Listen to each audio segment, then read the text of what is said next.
Bonjour, bonsoir, bienvenue à cette nouvelle séance de culture philosophique ou encore d'initiation à la philosophie. Nous vous demandons et nous vous encourageons à partager ces vidéos avec des jeunes, avec des personnes qui s'intéressent à la philosophie. Aujourd'hui, nous allons de nouveau vous parler de grands philosophes. Dans notre vidéo sur les désirs, on parlait déjà de lui. Il n'est ni français, ni allemand, il est hollandais. Et comment s'appelle-t-il? Il s'appelle Baruch, B-A-R-U-C-H, Baruch de Spinoza, son vrai nom. Voici sa photo. Il est né un 24 novembre 1632. Il est né un 24 novembre 1632. Il est mort un 21 février 1677. Bref, il est mort à 45 ans. Et ce grand philosophe va marquer la société moderne, Spinoza. Nous pensons qu'il est important pour nous, et j'insiste sur le nous. Je veux parler d'abord des citoyens haïtiens, des citoyennes haïtiennes. Il est important pour nous de découvrir la pensée de Spinoza. Parce que ce Spinoza, il était accusé d'athée. On l'accusait d'athée parce qu'il a choisi de penser. Il avait pris le risque de penser, de réfléchir, d'interpeller, de questionner au nom de son intelligence, à cause de son intelligence. Il était banni de la religion d'Israël. Il était banni, donc écarté, exclu de la nation d'Israël. Le terme technique pour résumer cette réalité, c'est bien excommunié. Et je vais vous lire quelques phrases tirées de l'acte d'exclusion. Mais ça a été mis dans l'acte qui mandait monsieur pour quitter la religion juive là. Il fallait dire aussi que Spinoza relevait certaines contradictions qu'il avait découvertes, qu'il avait identifiées dans la Bible juive. Je lis pour vous, comme je viens de vous le dire, quelques phrases qui figuraient dans l'acte de l'exclusion. Je lis, à l'aide du jugement des saints et des anges, nous excluons, chassons, maudissons et excréons Baruch de Spinoza avec le consentement de toute la sainte communauté en présence de nos saints livres et des 613 commandements qui y sont enfermés. Qu'il soit maudit le jour, qu'il soit maudit la nuit, qu'il soit maudit pendant son sommeil et pendant qu'il veille.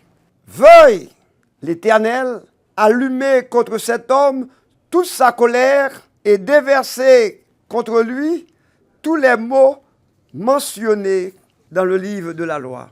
Que personne ne demeure sous le même toit que lui et que personne ne lise aucun de ses écrits. Que son nom soit effacé dans ce monde et à tout jamais, et qu'il plaise à Dieu de le séparer de toutes les tribus d'Israël. Sachez que vous ne devez avoir avec Spinoza aucune relation ni écrite ou verbale. Évidemment, cette excommunication va ruiner les affaires de la famille de Spinoza. Et Spinoza finira par quitter Amsterdam. Nous parlons de la Hollande. Donc, je mettais monsieur dehors dans la religion juive là.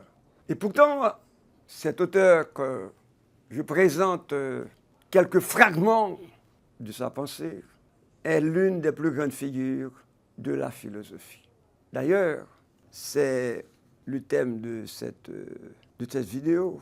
C'est le lien que Spinoza établit entre bonheur, joie et amour. Pour lui, il n'y a pas de bonheur sans amour. Retenez bien cette expression. Il n'y a pas de bonheur en dehors de l'amour, en dehors de la compassion. Il n'y a pas de bonheur si l'homme ne prend pas conscience de ses potentialités. J'insiste sur le mot potentialité. Il n'y a pas de bonheur si l'homme ignore ce qu'il est. Si l'homme ne veut pas être ce qu'il est. Si l'homme refuse de s'assumer comme être humain. L'homme doit prendre conscience de ses qualités, de ses potentialités. L'homme doit prendre conscience de ses désirs positifs, ou encore de ses émotions positives. Donc le bonheur dépend de notre vigilance à l'égard des pensées et des émotions perturbatrices. Donc l'homme est obligé de développer des pensées et des émotions positives. L'homme doit éprouver, pour être heureux, de la joie d'être soi. Car être pleinement soi-même signifie réaliser son potentiel, déployer sa puissance, agir en fonction de sa nature, et l'homme doit s'exprimer pour être heureux à travers ses actions. Bonheur, joie et amour forment un tout, car l'amour est une joie, nous dit Spinoza. L'amour est une joie qu'accompagne l'idée d'une cause extérieure. Il faut agir.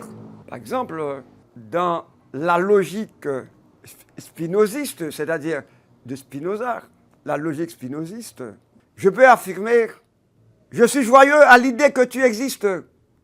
Je suis joyeux ou bien je suis joyeuse à l'idée que tu existes. Le fait qu'on existe, le fait qu'on l'a, comme content. Là, l'amour n'est pas synonyme de possession. Je ne veux pas avoir l'autre dans ma poche. L'autre n'est pas mon bien. Et c'est pourquoi l'amitié va avoir une importance capitale dans la vie de Spinoza.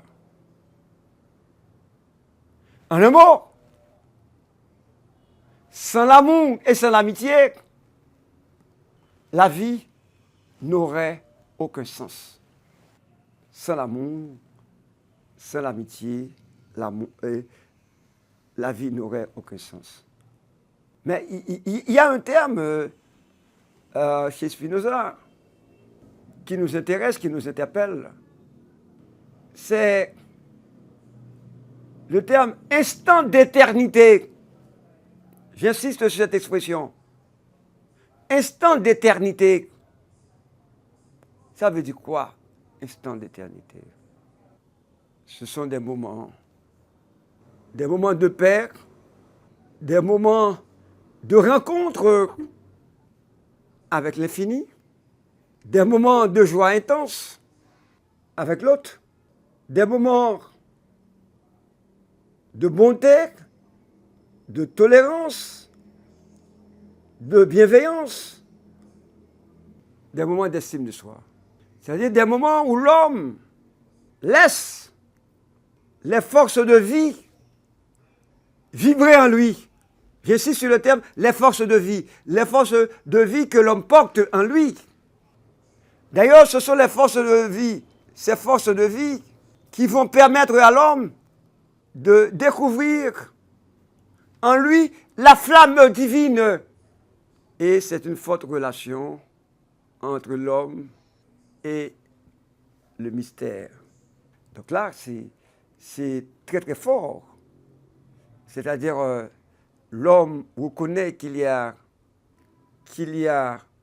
existe une substance divine, quelque chose de divin dans la vie, et avec lequel l'homme peut s'identifier. Or justement, ces réflexions que Spinoza a qu'on fait, j'ai déposé là, il y a des gens qui pensé que il a accusé qu'il ne pas croire dans mon Dieu. Donc, monsieur dit que depuis sous terre, ou capable de vivre, ou capable d'expérimenter des moments d'éternité. Il est possible d'expérimenter des moments d'éternité. Peut-être, je pourrais vous demander est-ce que vous avez déjà vécu des moments, des instants d'éternité dans votre vie?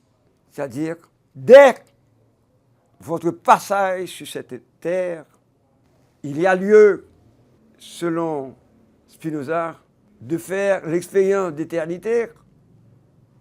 Et cette expérience d'éternité que vous faites, la mort n'a aucun pouvoir sur elle. La mort n'a aucun pouvoir sur cette expérience d'éternité, sur ces moments d'éternité que vous avez vécus. Évidemment, ici, j'essaie d'interpréter, de comprendre la pensée de Spinoza. On va mourir, on va disparaître, mais tout instant de bonheur, de joie côté fait, et la mort, pas qu'à décréter que bagaille ça pas t'est fait, pas t'exister. Bref, vous avez ici, chers jeunes, chers amis, vous qui acceptez de nous suivre, vous avez quelques idées de la pensée de Spinoza. Mais retenons, il n'y a pas de bonheur sans amour. Il n'y a pas de bonheur sans joie. Quelqu'un qui est triste ne peut pas être heureux. Et je vous invite à aller sur Internet et découvrir davantage la pensée de ce grand philosophe qui nous dit, et je termine avec cette citation de Spinoza, que j'aime bien, ni rire, ni pleurer, ni haïr, mais comprendre. Je reprends cette citation de Spinoza et je la lis dans le contexte haïtien. Ni rire, ni pleurer, ni haïr, mais comprendre. Faisons l'expérience de comprendre, de nous comprendre et de comprendre les autres. À bientôt et n'oubliez pas de partager mes vidéos de philo, c'est pour aider les étudiants haïtiens, accompagner les élèves haïtiens dans leur désir de découvrir la philosophie.